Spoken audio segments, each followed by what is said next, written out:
Okay, வணக்கம் மக்கள். எல்லாம் சூப்பராக இருப்பீங்கன்னு நினைக்கிறேன். இது வந்து நம்ம அல்லூஸ்தா அக்கடா இருக்குல்ல, அங்கே பக்கத்தில் உள்ள தஞ்சுங்டாவாய்ன்ற ஒரு கடல். அது ரொம்ப நல்லா இருந்துச்சு அந்த கடல். ஆனால் ரொம்ப குளிக்க முடியாதுன்னு நினைக்கிறேன். அது ரொம்ப சேராக இருக்குது.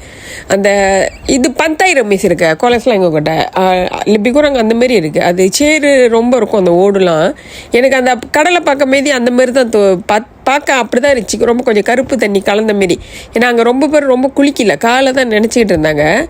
மேபி அந்த மாரி இருக்கும்னு நினைக்கிறேன். என்னென்னா கடலை பற்றி தான் நம்மளுக்கு தெரியுமே, நம்ம சின்ன வயசுலேருந்து நாங்கள் மீன் பிடிச்சிருக்கல. ஸோ அதை பார்த்தாலே எங்களுக்கு தெரிஞ்சிச்சு மேபி அதாக தான் இருக்கும்னு நினைக்கிறேன். நீங்கள் மற்றபடி பங்கோரு லங்காவி அங்கெல்லாம் போய் குளிக்கலாம். இங்கே ரொம்ப பேர் குளிக்கல. அந்த அந்த தண்ணியும் பார்க்க கொஞ்சம் இதாக தான் இருந்துச்சு. சேரு ரொம்ப இருக்கும்னு நினைக்கிறேன் அந்த கடலில். ஸோ அந்த மேலோட்டமாக தான் சுற்றி பார்த்தா அதெல்லாம் சூப்பராக இருந்துச்சு. நம்ம தான் சொன்ன நேச்சர் வந்து நம்மளுக்கு சொர்க்கத்தை காட்டுற மாதிரி இருக்கும். ஸோ அது ரொம்ப சூப்பராக இருந்துச்சு. ஓகே, அங்கங்கே பயங்கரமான டிரான்ஸ்போர்ட் வச்சுருப்பாங்க. அப்போ இங்கே வந்து இதோ இந்த டிராக்டர் வச்சுருந்தாங்க. இந்த டிராக்டருக்கு வந்து ஒரு கதை இருக்குது. நாங்கள் சின்ன வயசாக இருக்கும்போது எங்கள் அம்மா வந்து பழம் வெட்டுவாங்க. வைப்பம் பழம் இருக்குல்ல, அது பழம் வெட்ட மீதி அதை எடுத்து போட அந்த காட்டு உள்ள வந்து இந்தமாரி டிராக்டர் தான் உள்ளே வரும். ஏன்னா அது நார்மலி பொம்பளை ஆளுங்க வந்து பழம் வெட்ட மாட்டாங்க. அந்த வைப்பம் பழம் ஆம்பளால் தான் வெட்டுவாங்க. எங்கள் அம்மா வந்து ஆம்பளைக்கு ஈக்குவலாக ஃபைட் பண்ணி அந்த பழம் வெட்டுவாங்க. எங்களை வந்து அதான் அவங்கள வந்து பேயினுவாங்க, எங்களெல்லாம் குட்டி புசாசுன்னுவாங்க. எங்களை தான் அந்த அளவுக்கு வேலை கொடுத்து பழக்கிட்டாங்களே. ஸோ இந்த டிராக்டர் வந்து நான் 9 வயசாக இருக்க மீது நான் ஓட்டியிருக்கேன்.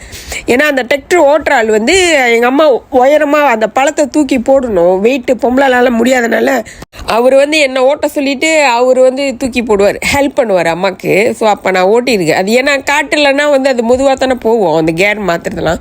ஸோ அப்போயே நான் ஓட்டியிருக்கிறது எனக்கு பெருமையாக இருக்குது. அப்போ எத்தனை வயசு? ஒரு 9 வயசு தான் இருக்கும். அப்புறம் இந்த வெயிலில் ஷூட் பண்ண எனக்கு ரொம்ப பிடிக்கும். ஏன்னா நம்மளுக்கு கலரை கொஞ்சம் தூக்கி கொடுக்கும். நேராக பார்த்தா நான் வேறு கலரில் தான் இருப்பேன்.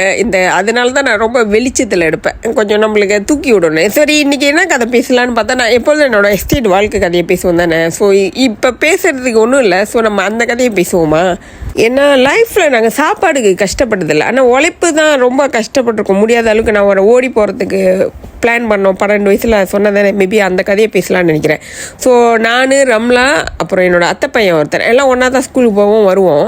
ஸோ நாங்கள் ஏன் அவங்கள வேலை வாங்குறாங்க, நம்மளால் வேலை செஞ்சு முடியலையே, பேசாமல் நம்ம ஓடி போயிடலாமான்னு பிளான் பண்ணோன்னே இவனும் சரி நானும் ஜாயின் பண்ணிக்கிறேன்னு சொல்லிட்டான். என் தம்பி பயந்துட்டு எஸ்கேப் ஆகிட்டான்னு நினைக்கிறேன். என் தம்பி அவன் நார்மலி நாங்கள் 3 பேர் தான் ஒரு கேங்காக இருப்போம். ஸோ வெளியேறோன்னா சைக்கிள் எடுத்துகிட்டு போகிறோம். அந்த எஸ்டேட்டை விட்டு நம்ம வெளியே வரணுன்னா தெல்லோக்கு வரைக்கும் நாங்கள் வந்துட்டோம். நாங்கள் அந்த வர வழியில் இப்போ தான் அந்த ஹைவேலாம் கட்டியிருக்காங்க. அதுக்கு மட்டுக்கு செம்மண் சாலை தான், அந்த சோப்பு ரோடு தான், மண்ணெலாம் பறக்கும். அதில் தான் நாங்கள் வந்துட்டு இருக்க வழியிலே வந்து 2 லோரி ஓட்டுறவங்க வந்து பார்த்துட்டாங்க. ஏன்னா அந்த காட்டில் போய் பழம் எடுப்பாங்களா, அதில் என் அண்ணன் வேறு இருந்துச்சு. ஸோ இவங்கெல்லாம் பார்த்துட்டு போகும்போது எங்கள்கிட்ட சுத்தமாக ஒரு பைசா கூட இல்லை, காசு இல்லை, சாப்பாடுக்கு ஒன்றுமே கொடுக்க மாட்டாங்க. எந்த தைரியத்தில் விளையாடணும்னு தெரில. அந்த வேலை அவ்வளோ வேலை செஞ்சனால ஒரு மாதிரி வெறுத்துட்டோம் வாழ்க்கையை. ஸோ அப்போ போய்கிட்டு இருக்கும்போது அதுக்குள்ளே இன்ஃபர்மேஷன் வந்து எங்கள் அம்மாவுக்கு போயிடுச்சு, இந்தமாரி உன் பிள்ளைங்களாங்க. ஏன்னா அந்த இடத்துக்கும் எங்கள் ஸ்கூலுக்கோ எதுக்குமே சம்மந்தம் இல்லாத இடம். நாங்கள் தில்லோக்கை நோக்கி போயிட்டுருக்கோம். ஏன்னா அங்கே எங்களுக்கு ஒரு வேலையும் கிடையாது. ஒன்றோட 1 கிலோமீட்டர் 2 கிலோமீட்டரில் 10, 20, 30 கிலோமீட்டர்கிட்ட வரும். மேபி அங்கேருந்து எப்படி ஒரு 12, 15 கிலோமீட்டர் வரும்னு நினைக்கிறேன், எனக்கு தெரில அந்த டைமில். ஸோ நாங்கள் வர்றது வழியிலே எங்கள் அம்மாவுக்கு இன்ஃபர்மேஷன் போயிடுச்சு. ஸோ நாங்கள் தெல்லோக்கு வரைக்கும் வந்துட்டோம். நாக்கெல்லாம் காஞ்சி போய் வாடி போச்சு. ஸோ நாங்கள் வந்து அசந்து போயிட்டோம். நாங்கள் சின்ன பிள்ளைங்க தானே, சரி என்ன பண்ணலாம், சைக்கிளில் தான் வந்தோம். சரி நம்ம திரும்பி போயிடலாம், இதுக்கு மேலே எங்கே போய் சாப்பிட்றது, என்ன பண்ணுறது. அப்புறம் அதோட திரும்பி காலைல கிளம்பணும். திருப்பி தெல்லோக்கு வரைக்கும் வந்துட்டோம்னு நினைக்கிறேன். அந்த ரவுண்டை போட்டு தாண்டி தெல்லோக்கு வந்தோடனே திரும்பி சைக்கிள்லேயே போயிட்டோம். ஏன்னா எங்கள் அம்மாவுக்கு விஷயம் போயிடுச்சுல. அப்போ நாங்கள் வந்து வீட்டு உள்ளே கூட போடல. எங்கள் அம்மாவுக்கு சுற்றியும் பார்ப்பாங்க, அவங்க கையில் என்ன கிடைக்குதோ அதை எடுத்து தான் எங்களை அடிப்பாங்க. ஸோ அந்த டைமில் வந்து அவங்க காலில் இந்த காட்டில் வேலை செய்யலாம் ஒரு கித்தா மாதிரி தானே ஷூ போட்டிருப்பாங்க. அதை எடுத்து அதே பீதுனா பாருங்கள், அந்த அளவுக்கு வச்சு வாங்குன்னு வாங்கி எடுத்துட்டாங்க 2 பேர்த்தையும். ஏன்னா நாங்கள் தப்பு பண்ணியிருக்கோம்ல. ஸோ வாங்கி எடுத்துட்டாங்க. ஆனால் அவங்க உட்காந்து யோசிக்கலை, நம்ம பிள்ளைங்க இவ்வளோ தூரம் போகிறதுக்கு எது காரணம் அப்படின்னு தோணியிருந்தால் மேபி எங்களுக்கு வேலை கொடுக்கறத வந்து குறைச்சிருப்பாங்க. ஆக்சுவலி எங்களை கொடுமை பண்ணிவிட்டு அவங்க வந்து சூப்பராக இருந்தாங்களா நான் சொல்லப்பட்டேன். எங்களோட 100 மடங்கு அவங்க அவ்வளோ வேலை செய்வாங்க, பேய் மாரி வேலை செய்வாங்க. அவங்களும் எங்கள் அப்பாவும் அவர் சாகிற வரைக்கும் உழைச்சாருன்னா பாருங்கள், அந்தமாரி சரியான உழைப்பாளி. மேபி இப்போ நான் வந்து எல்லாத்தையும் பார்க்குறவங்களுக்கு என் வயசுக்கும் எனக்கும் ரொம்ப வித்தியாசம் இருக்குன்னா மேபி நாங்கள் அப்போ பட்ட அந்த கஷ்டமும் உழைப்பும் தான் நினைக்கிறேன். மேபி அப்படியே தான் இருக்கும்னு நினைக்கிறேன். நாங்கள் அப்போ சாப்பிட்ட சாப்பாடு எல்லாமே பொறுக்கி தான் சாப்பிடுவோம். ஜம்புவாக இருந்தாலும் கிடைக்கும், பப்பாளி எல்லா வீட்லேயும் இருக்கும், கொய்யாப்பழமும் எல்லா வீட்லேயும் இருக்கும், மாங்காவும் எல்லா வீட்லேயும் இருக்கும், பலாப்பழம் அந்த எஸ்டேட்டில் ஒரு வீட்டில் பழுத்தா அந்த மாதம் மரத்துலேருந்து அடிக்கும், அந்த எஸ்டேட்டுக்கே அடிக்கும். அப்புறம் ரொம்ப தான் இருக்கும். நம்ம எதுவுமே காசு கொடுத்து வாங்க மாட்டோம், எல்லாமே பறித்து தான் சாப்பிடுவோம். அந்த என்னது மாட்டு தக்காளியா இப்போ அப்பா அதிகமாக போட்டுருக்குறேன் ரஜினிக்கு நச்சு, அப்பா அதிகமாக போட்டுருக்குறேன் பாட்டை போட்டுருக்கோம். இதில் பார்த்துருப்பீங்க, பிக் பாஸ் நார்மலி போஸ்ட் கொடுக்க மாட்டார். அதிசயமாக எதில் கொடுத்தாருன்னு தெரில, நினைக்கிறேன் ஒரு செல்ல பிள்ளைங்க உட்காந்துருந்தனால கொடுத்தாரு. ஒரு ஸ்பாட்டிங் ஆகிட்டார் ஐயா. எனக்கு கொஞ்சம் குஷி ஆயிடுச்சு, இல்லைன்னா நான் துப்பு வாங்கிக்கிட்டே நான் ஷூட் பண்ணுவேன்.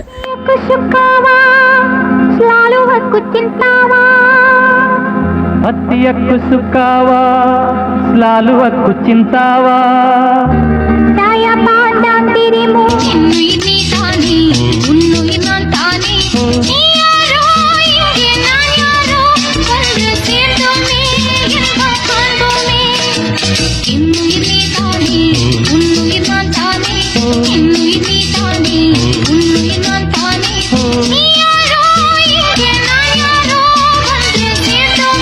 ஓகே சாரி, பாட்டு அங்கே போயிடுச்சு. மாட்டு தக்காளியோட விட்டோம் தானே. அந்த மாட்டு தக்காளி அப்புறமேட்டு மாதுளம் பழம் எல்லாமே வீட்டு வாசல்லே கிடைக்கும். வீட்டில் தான் எல்லாமே இருக்கும். நம்ம வேலியாக போட்டு வச்சுருப்பாங்க, மரமாக இருக்கும். அந்த எஸ்டேட் வாழ்க்கை வாழ்ந்தீங்க எல்லாத்துக்கும் தெரியும். ஒன்று கூட நம்ம வாங்கி சாப்பிட மாட்டோம், எல்லாமே பறித்து எடுத்து தான் சாப்பிடுவோம். ஸோ அந்த காலத்தில் வாழ்ந்தீங்கலாம் வந்து சூப்பராக தான் இருப்பாங்க, ஹெல்த்தியாக கண்டிப்பாக இருப்பாங்க. மாட்டு தக்காளி சொல்கிறேன், அது வந்து மணத்தக்காளின்றாங்க. அந்த மூலிகையில் வந்து அது முக்கியமாக அதை நாற்று விட்டு நட்டு அதை பழமாக விற்கிறாங்க. அது அவ்வளோ கேன்சரை வந்து சாவடிக்குமா. அது அவ்வளோ சாப்பாடுங்க வந்து அவ்வளோ நல்லது நம்மளுக்கு. வந்து இப்போ வயிற்று வலினா அந்த இது இருக்க மாதுளம் பிஞ்சியை எடுத்து அந்த நம்ம வயிற்றால பூச்சினா அதை நிப்பாட்டுறதுக்கு வந்து அந்த பிஞ்சி பழத்தை எடுத்து பாய்ப்பாங்க. அப்புறம் அந்த ஒன்னொன்றுக்கும் அந்த எல்லாம் இயற்கையாக தான் எடுப்பாங்க. நான் ஏற்கனவே எங்கள் அம்மா வந்து பாம்பு கொத்தி இருக்கு, அது 3 டீப்பு பார்த்துச்சு. அது கருநாகம் காட்டில் ஒரு டீப் பார்த்தாங்க, அப்புறம் 2 டீப்பு காட்டில் பார்த்தாங்க, 3ஆவது டீப்பு கடலில் பார்த்து கடலில் கொத்திருச்சு. கொத்தின கையோட அவங்க என்ன பண்ணாங்க, அந்த வலையில் இருக்கும் கயிறு, அது கயிறு எடுத்து நல்லா கட்டு போட்டாங்க, அந்த ரத்தம் வந்து மேலே ஏறாமல் இருக்கிறதுக்கு. நார்மலி அப்படி தான் செய்வாங்க.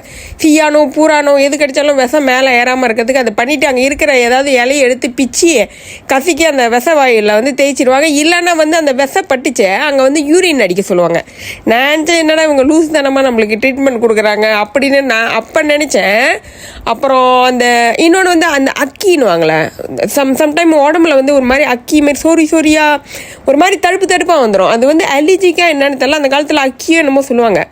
அவங்க அதுக்கு என்ன தெரியுமா ட்ரீட்மெண்ட் பண்ணுவாங்க, இந்த வயசு முறக்கார பொண்ணுங்க இருக்குல்ல, அவங்களோட யூரின் எடுத்து சாம்பலோட கலந்து அவங்க உடம்புல பூசுவாங்களாம். அது வெக்கப்பட்டுக்கிட்டு போயிடுமா. அது அந்த காலத்தில் கொடுத்த ட்ரீட்மெண்ட். என்னோடய வீடியோ வந்து வயசாக பார்த்தீங்களா, கண்டிப்பாக இதுக்காக எனக்கு கமெண்ட் கொடுங்க. ஏன்னா இதெல்லாம் நான் லைஃப்பில் பார்த்துருக்கோம், நாங்கள் லைஃப்பில் பார்த்துருக்கோம். ஏன்னா எங்கள் அம்மா பாம்பு கொத்தி 48 நாள் வந்து பத்தியா சாப்பாடு கொடுத்தாங்க. அந்த வேப்பிலை வேப்பிலையில் வந்து சாதத்தை வந்து பிசைஞ்சு 48 நாள் வந்து அதை தான் கொடுத்தாங்க. அந்த வேப்பிலைக்கு வந்து அவ்வளோ பவர் இருக்குது. நாங்கள் என் கண்ணால் பார்த்துருக்கோம், அதை பார்த்துருக்கோம். அப்புறம் யூரின் அடிக்க சொல்லுவாங்க. இதையே நான் வந்து 100% கான்ஃபிடென்ட்டோட சொல்கிறேன்னா, இதே கடை அப்புறம் நான் காட்டுவேன். அந்த மால் அடுத்த எபிசோடில் வரும்னு நினைக்கிறேன். அங்கே வந்து நாங்கள் இந்த படம் பார்க்க போனோம், அனாகொண்டா. அது ஒரு சேட்டையான படம். நான் போகிறதுக்கு முன்னாடி இங்கே ரொம்ப பயத்தை கிளப்பி விட்டு கொண்டு போனேன். தனுசரிக்கிட்டலாம் அவங்கள்ட்ட சொன்னேன், இந்த அனாகொண்டா படம் நாங்கள் பார்க்கும்போது ஒரு 15 வயசு இருக்கும்னு நினைக்கிறேன். கத்தி அந்த தேட்டரில் எங்கள் சத்தம் தான் அவ்வளோ வேகமாக இருந்துச்சு அந்த பயம். ஏன்னா பேயை கூட பார்த்துடலாம், ஏன்னா பேயை வந்து கிராஃபிக் வச்சு தானே எடுப்பாங்க, அதனால எனக்கு அது அவ்வளோ பயம் வருது. பாம்பு இந்த பூராலாம் பார்த்தா எனக்கு ரொம்ப பயம். நாங்கள் காட்டில் அதெல்லாம் லைஃபாக பார்த்துருக்கோம்ல. ஸோ அந்த அனாகொண்டா படத்துக்கு அவ்வளோ பயந்தோம். ஆனால் இந்த அனாகொண்டா போய் நாங்கள் பார்க்கும்போது சிரிச்சிட்டு தான் வந்தோம். கண்டிப்பாக இன்னும் நீங்கள் பார்க்கலன்னா அதை போய் பாருங்கள், நல்லா இருந்துச்சு, சூப்பராக எடுத்திருந்தாங்க, நல்லா சிறப்பாக எடுத்திருந்தாங்க. ஸோ அந்த கட்டத்தில் வந்து அந்த படத்தில் வந்து இந்த யூரின் வந்து அடிக்க சொல்லுவாங்க. அவனுக்கு வந்து அந்த ஸ்பைடராக கொத்திடும். ஸோ அந்த விஷப்பட்ட இடத்துல வந்து இந்த இந்த ட்ரீட்மெண்ட் தான் அங்கே கொடுப்பாங்க. அப்போ தான் எனக்கு அந்த நினைப்பு வந்துச்சு. அது உண்மையாலும் இப்போ உள்ள படத்தில் கூட அதை எடுக்கிறானுங்க. நீங்கள் கடை அலூஸ்தா அந்த எய்ம்ஸ் சைட்டு போனீங்கன்னா கண்டிப்பாக அங்கே போங்க. ஏன்னா எய்ம்ஸ்லேருந்து அங்கே போகிறதுக்கு வந்து ஒரு 45 நிமிஷம் பிடிக்குது. போகிற வழி அவ்வளோ அழகாக இருக்குது. அந்த நேச்சர் வந்து அவ்வளோ அழகாக இருக்கும். வயல், அந்த மலை பகுதி, அந்த ரோடு வந்து ரொம்ப அழகான ரோடுன்னா என்ன கேட்டால் வந்து அந்த ஆறாவும் இருக்கு, அந்த கோலக்கடா போகும் பாருங்க ஒரு ரோடு, அது நீங்கள் போங்க. அந்த ஹீல் பகுதி இருக்கும், வயல் இருக்கும், ரொம்ப வித்தியாசமாக தெரியும். அது ரொம்ப அழகாக இருக்கும் நம்ம மலேசியாவில். சரி, நான் இந்தமாரி ஸ்டோரி சொல்லிக்கிட்டு பேசுகிறேம்மா கொஞ்சம் ஓகேவாக தானே இருக்குது. ஏன்னா நான் அந்த இடத்தையும் சுற்றி காட்டுற மாரி இருக்குது. ஸோ நம்ம கதையும் பேசுகிற மாரி இருக்குது. நான் தனித்தனியாக காட்டணுன்னா என்னால் கண்டிப்பாக டைம் பத்தாது. நான் அடிக்கடி ட்ராவல் பண்ணுறேன். ஸோ அங்கே வந்து நான் எடிட் பண்ணி உங்கள்கிட்ட ஷேர் பண்ணுறதுக்கே டைம் எடுக்குது. ஸோ எனக்கு எப்பப்போ வாய்ப்பு கிடைக்குதோ இதை காற்று வாக்கில் அதை பேசிக்கிட்டே அப்புறம் ஏதாவது நம்மளுக்கு பிரயோஜனமான கதை பேசலாமா? உங்களுக்கு இந்த ஐடியா ஓகேனா எனக்கு சொல்லுங்கள் எப்படின்னு.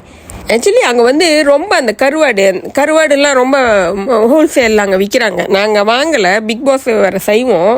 ஸோ அதனால் நாங்கள் அந்த பக்கத்து போனால் நீங்கள் அங்கே அந்த கடல் பக்கம் போனீங்களா கண்டிப்பாக அது போய் வாங்குங்க. ஆனால் குளிக்கிற எண்ணத்தில் போகலாமா இல்லையான்னு எனக்கு தெரியல. நீங்கள் வேறு கூகுளில் தேடி பாருங்கள் அந்த கடல் உண்மையாலுமே குளிக்கலாமா இல்லையான்னு. நான் பார்த்த வரைக்கும் தண்ணி வந்து கருப்பாக இருந்துச்சு. எனக்கு என்னமோ சேர் இருக்கிற மாதிரி இருக்குது. ஸோ சேர் இருக்கிற இடத்துல வந்து குளித்தா வந்து நாட் சேஃப்லாம், அது அவ்வளோ சேஃப்டி இல்லை. ஸோ அதை நீங்கள் செக் பண்ணிட்டு போங்க. குளிக்கணும்னு நினச்சி நீங்கள் போக முடியாது. இதோ கடைக்கு அழகாக போக ஆரம்பிச்சிட்டோன்னு நினைக்கிறேன்.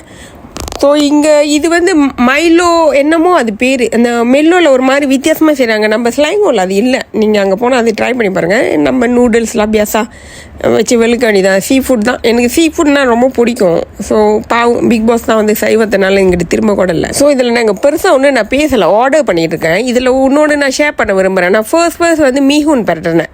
நானும் ரம்லாவும் தான். அப்போ ஒரு 15 வயசு இருக்கும்னு நினைக்கிறேன்.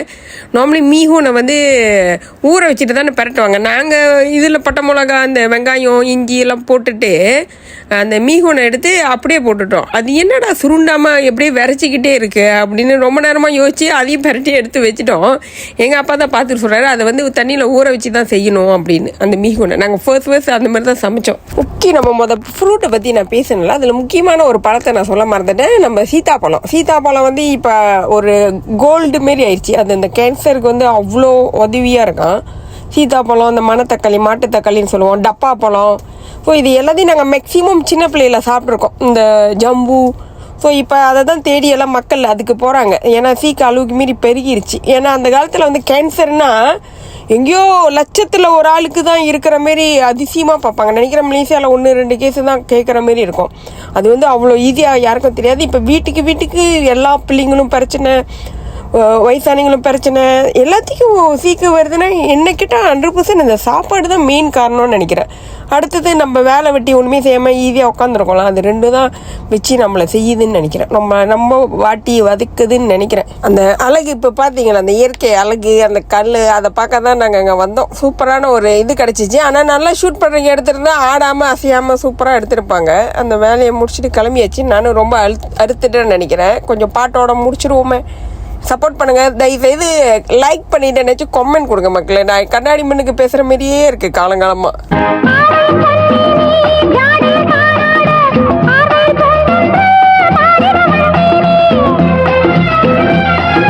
हत्ती कितना दीधा धुआ